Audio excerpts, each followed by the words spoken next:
maybe the people on this side of the pillar to move to that side of the pillar, just so the speakers can see you and you can see the speakers. The room has the awkward pillar in the middle, so we definitely have enough seats on my right, your left.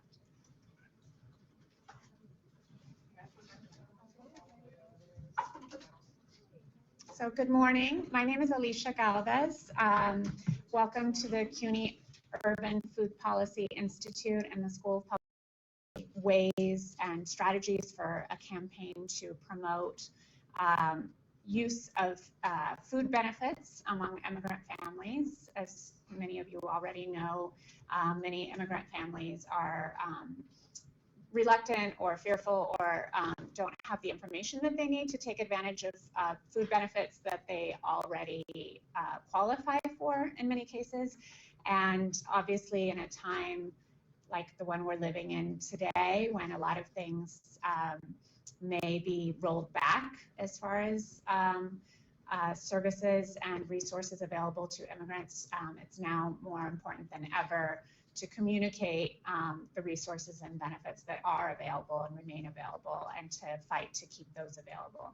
So thank you very much for coming today. It's my pleasure to introduce my friend and colleague, Nicholas Freudenberg from the School of Public Health.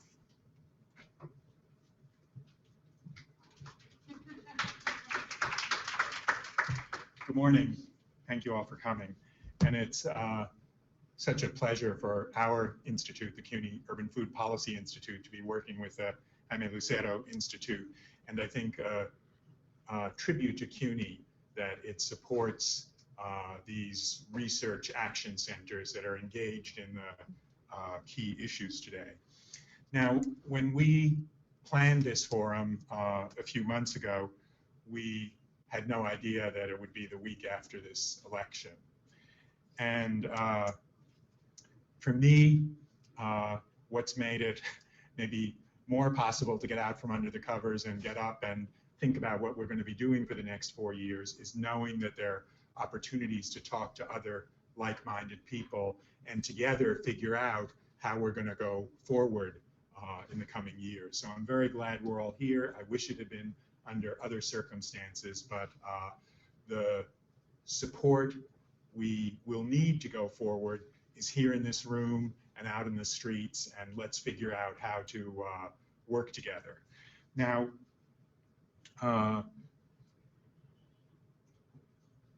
what was true November 6th, that many of us have the belief that everyone in this city, in this country, and in the world should have the right to the food that sustains health. That's as true today as it was last week.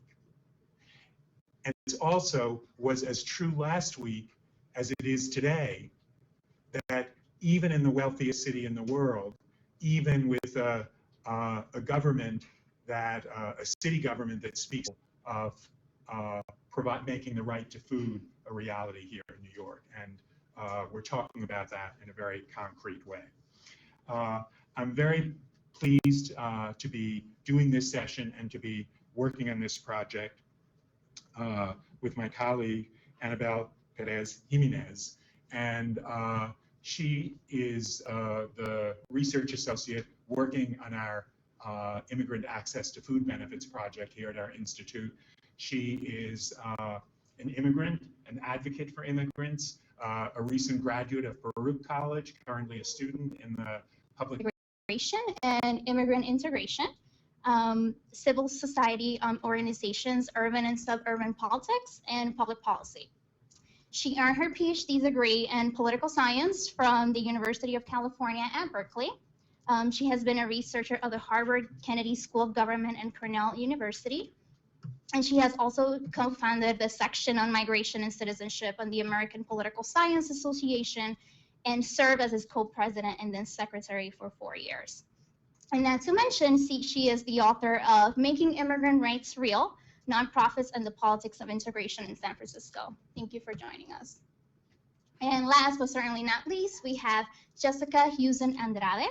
She has nearly 15 years of experience working in the nonprofit sector in the areas of education, arts, and social services. She is currently the director of the Benefits Access Department at Met Council, which provides public benefits enrollment assistance at 20 plus Jewish community councils and community-based organizations throughout New York City. In addition to public benefits work, she also works with a number of anti-hunger coalitions and leads the Kosher Summer Meals Program, developing policy and program solutions to aid New Yorkers neediest. She earned her Executive Master of Public Administration from Baruch College, and please help me welcome our panelists.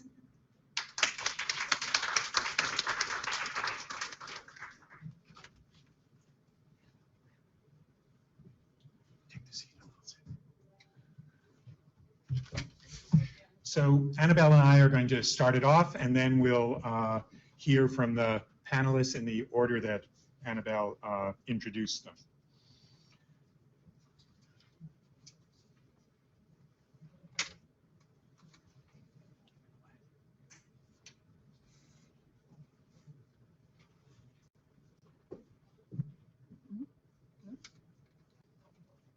%, of a New York City sample of immigrant populations were food insecure. More than 10% of immigrants reported. The sad truth is insecure immigrants. The session today on immigrants and food benefits and our project that we're sponsoring with the Jaime Lucero Institute are part of an effort to call attention to this issue and to begin the work needed to.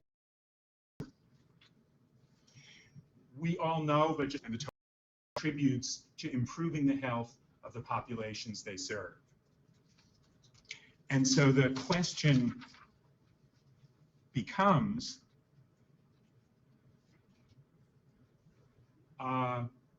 is it to deprive a sector of the population of a health intervention that has proven to be effective of accepting these benefits? What are the benefits? So we want to understand these in all three sectors. Now I'm going to Security for a 1-year period, Cuban and Haitian entrants, certain abused immigrants, their children and or their parents, and certain survivors of trafficking. All of those automatically qualify for SNAP if they were living and residing in the U.S. as of August 22nd, 1996. All other immigrants, they don't qualify for SNAP, but they may after 5 years of qualified immigrant status. And to put that in simple terms, think of a green card holder that has held his green card for 4 years. He goes into an HRS center and tries to access SNAP, for example. And they say, you don't qualify at the moment. However, you may qualify a year from now. He returns a year from now. Now he has been living and has lawfully immigrant status for 5 years. So now he qualifies for SNAP.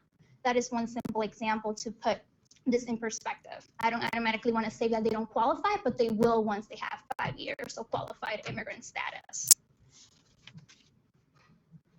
In terms of WIC and school food, as far as school food, all non-citizen children and children of non-citizen parents qualify for school breakfast and school lunch, regardless of immigration status. So as long as you meet your income required assistance, by law are required, the part that gets me excited.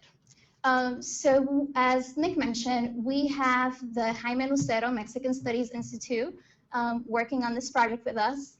And we will be doing in the coming weeks an online survey of 200 food security and immigrant serving organizations. And essentially, we are trying to identify the facilitators and most importantly, the barriers that hinders immigrant families when they try to access these food benefit programs.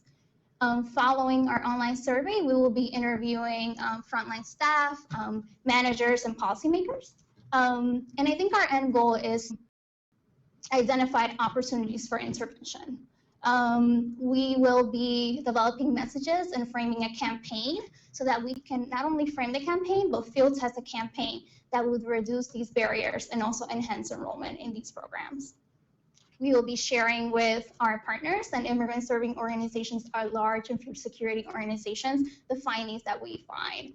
And our end goal is to not only affect having a Q&A later. I'm sure you guys all have questions for our panelists, but we also want to hear from the frontline staff and from all of you that are out there every day hearing these stories from our immigrant community. Thank you so much.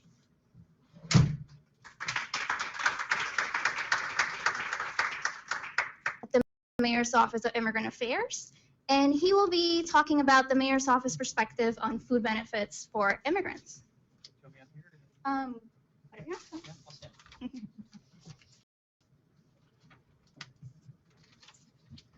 For those of you who are not familiar with our office, we are actually a charter mandated office. The voters of New York City voted by referendum to create this office, so it now exists permanently, which is fantastic.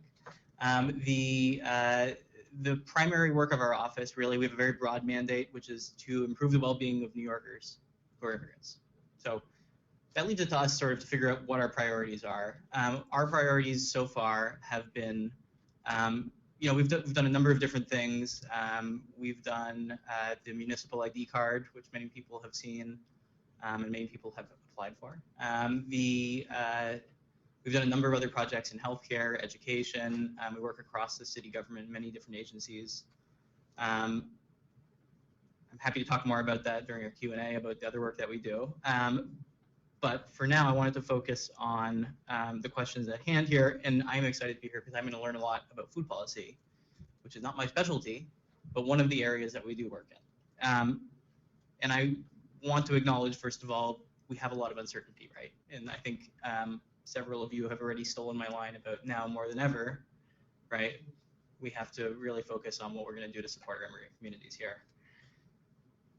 One thing that we know that hunger is a symptom of poverty, right? And the mayor's campaign, although we've been so caught up in other issues in the last week or even in the last year or two that many people have sort of lost track of some of the things that we talked about during the campaign and during the first year or so of our time in this administration, was income inequality, right? And the issues of poverty in New York City.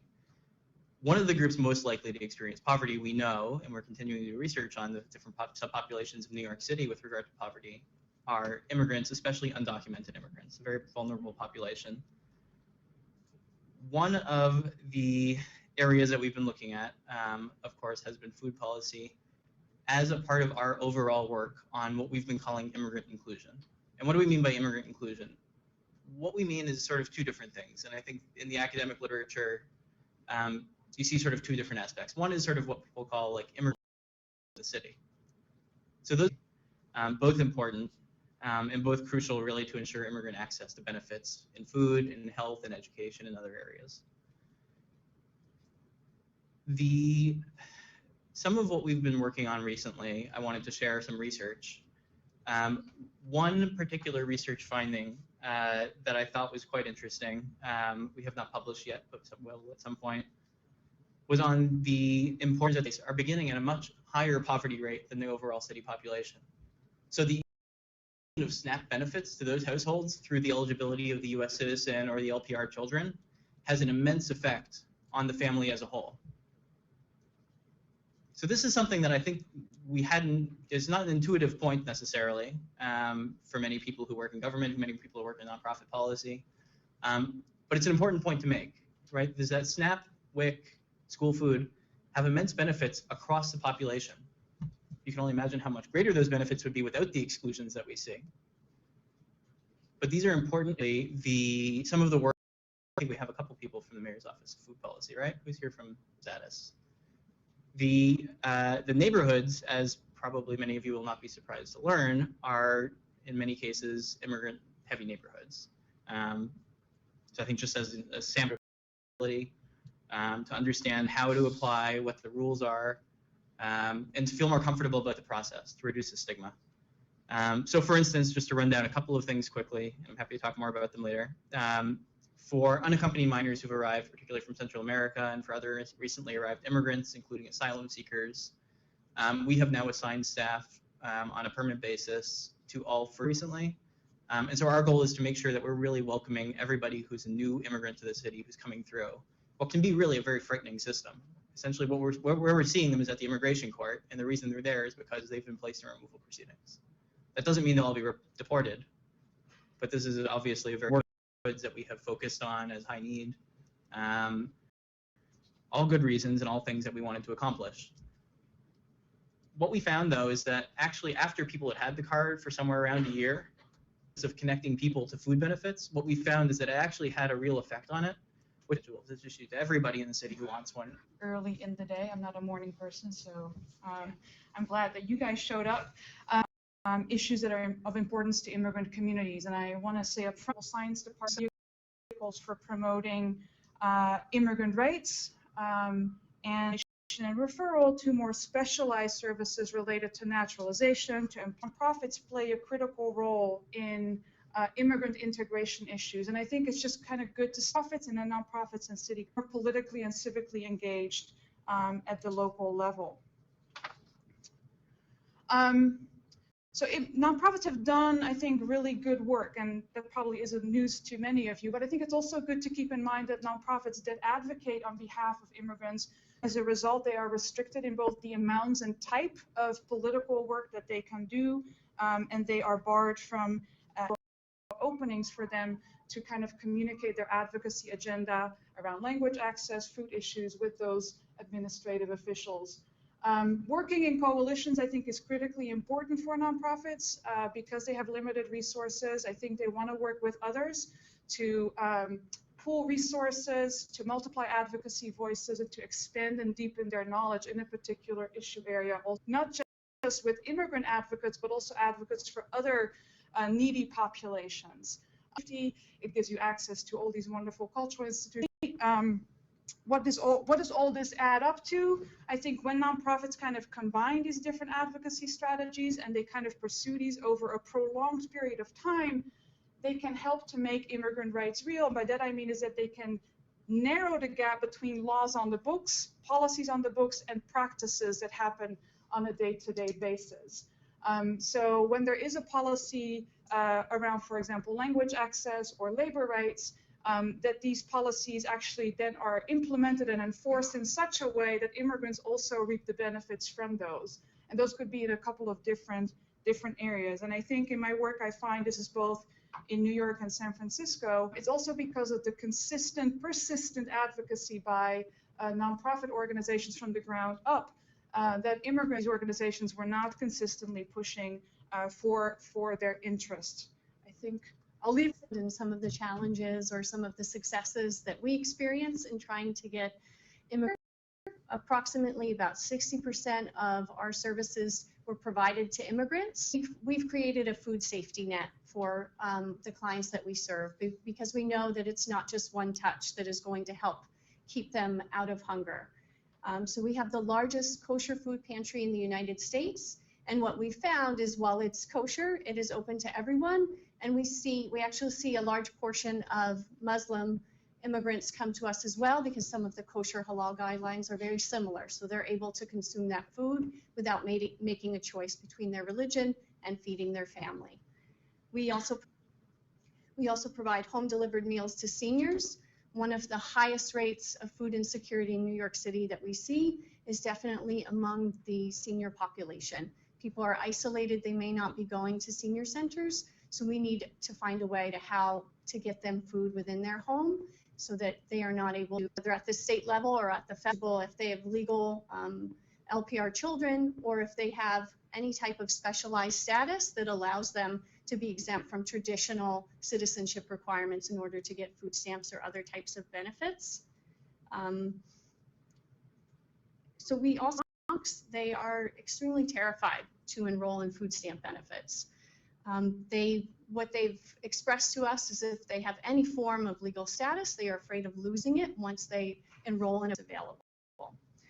A lot of stigma, a lot of people came here and they may be working multiple jobs and they are embarrassed to even come to us. So it takes them a long time before they get to our door and usually another thing is kind of fitting these non-traditional households into a very strict government system. So how do we help navigate the documentation requirements?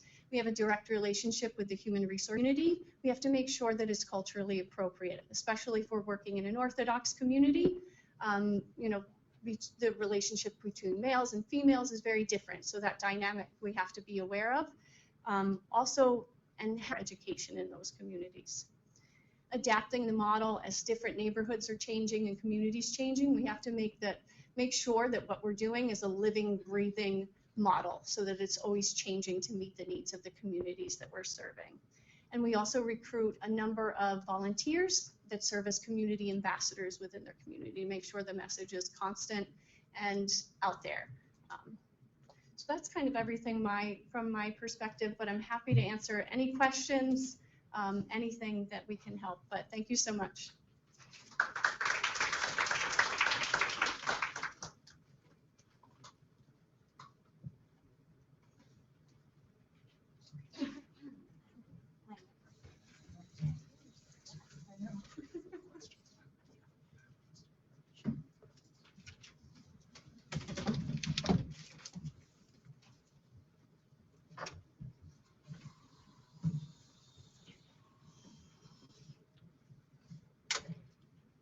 So before we hear from the panelists, we have a couple of questions to ask some of you here today.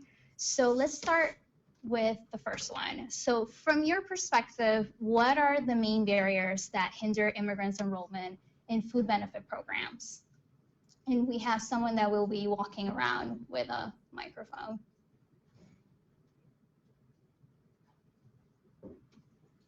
Some thoughts on that, because you all have the frontline experience, and I think our agenda for this process we're engaged in is to bring together the ensuring that immigrants have access to the food benefits they need. And so we want your thoughts as we think together about what the strategy would be and what those obstacles are. Solutions. We run a SNAP program where we help people with SNAP enrollment, and we also do health insurance enrollment. A lot of these benefits, it's kind of Great. And let's take one more, and then we'll. Urban, that does not go back. Great. So there's a lot to unpack there. So in terms of the advocacy, kind of this stress that the systems work the same way, and that the more individuals. Right? So in that sense, I think maybe increase cross-sector collaboration narratives to kind of provide a good counter narrative to that that know that immigrants are takers. I really liked your question about urban versus rural. The needs there. I know people have been talking about them.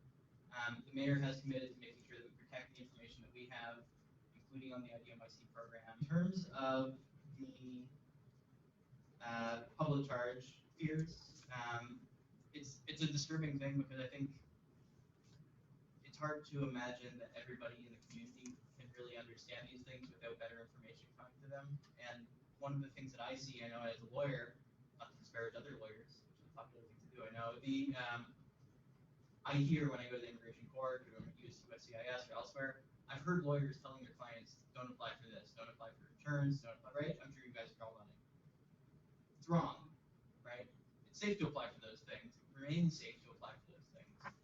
I think one of the important points to take away from our experience and sort of to remember going forward now is that it's crucial, right, that we have those protections, the protections for the definition of a public charge in areas where it does not apply, the protections for confidential and others, Oregon, Washington, will be the places that develop models for more humane policies, that New York Academy of Medicine, to really rethink how do we make healthy food available and affordable in this city. And I think many of the super affordable housing is available. We're going to need stigma because there's a mutual nonprofits, a lot of opportunities to advocate. The same page, we have the same needs. But there's another element at play, which is misunderstanding supermarkets and things like that. So we have done outreach to supermarkets because where people are making food decisions and kind of catching Safe assembly, that kind of thing.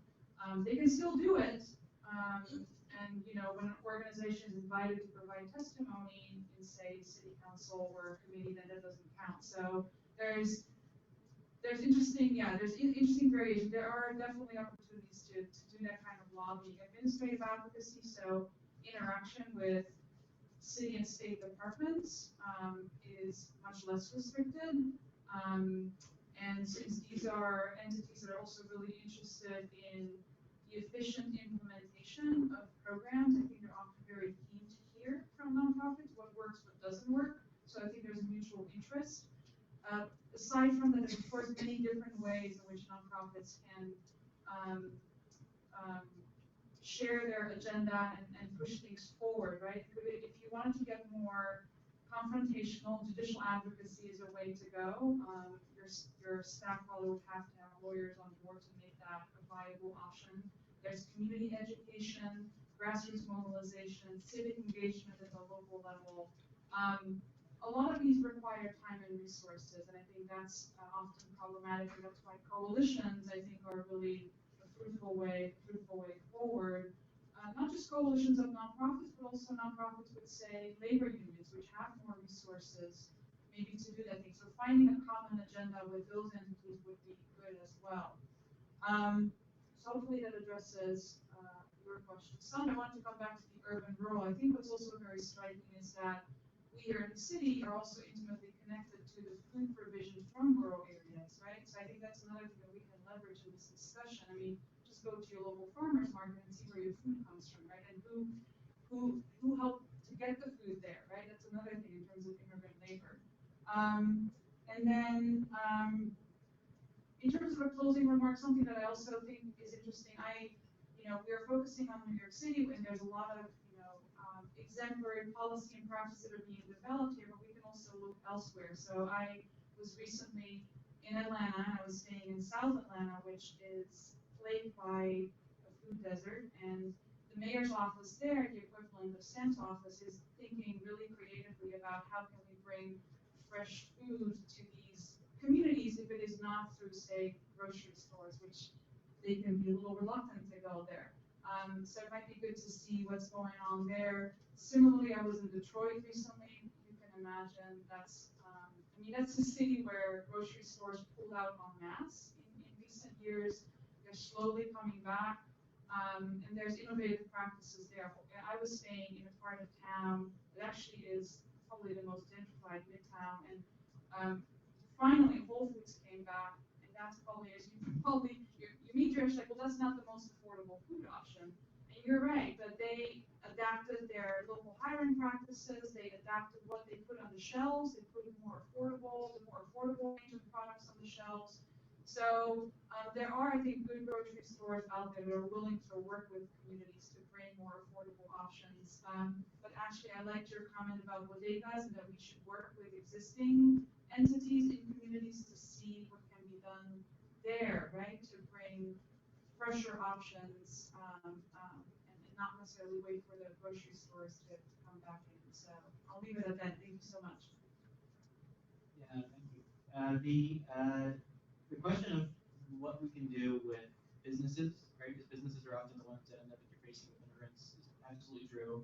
They become even more true if immigrants, are increasingly frightened of interacting with government. We know, and it's an unfortunate thing, we know that there is a great deal of confusion about the different levels of government and who is doing what.